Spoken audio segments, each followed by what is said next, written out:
FEMA is turning down Arkansas's request for more federal money to cover all cleanup costs from the end of May tornadoes that hit northwest Arkansas.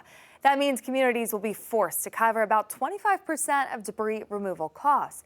FEMA will still cover the other 75%. 5 News reporter Jose Carranza talked to Rogers leaders about what kind of impact the FEMA denial will have there.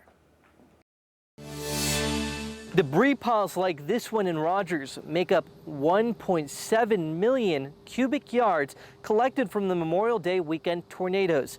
Yet as it continues to grow, local, state, and federal governments are still trying to figure out who will cover the bill.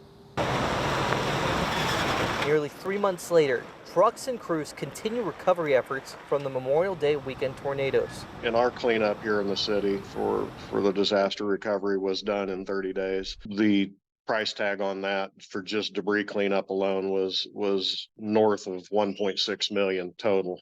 While Mayor Jeff Van Sickler says Little Flock's debris has been cleared, the small city's big costs continue. That's why on July 10th, Governor Sarah Huckabee Sanders requested that federal funding cover 100% of debris and emergency protective measure costs for the counties affected in the weekend storms.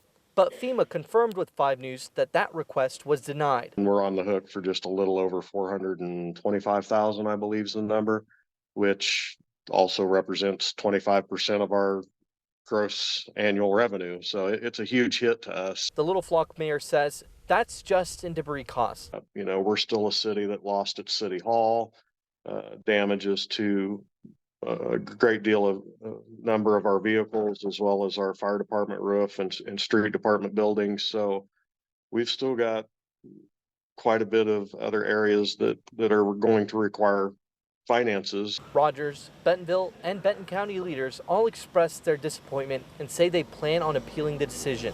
Mayor Van Sickler says he also wants FEMA to reconsider, but if that fails, he'd like help from the state.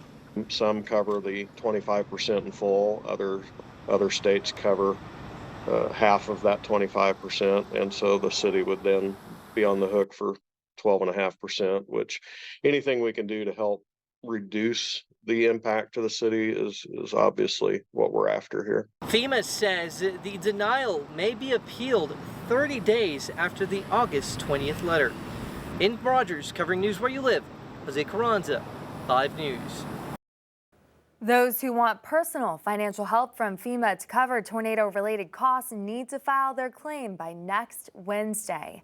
They have an office set up on the NWA Community College campus in Bentonville. They're open 8 to 6 every day except for Sunday.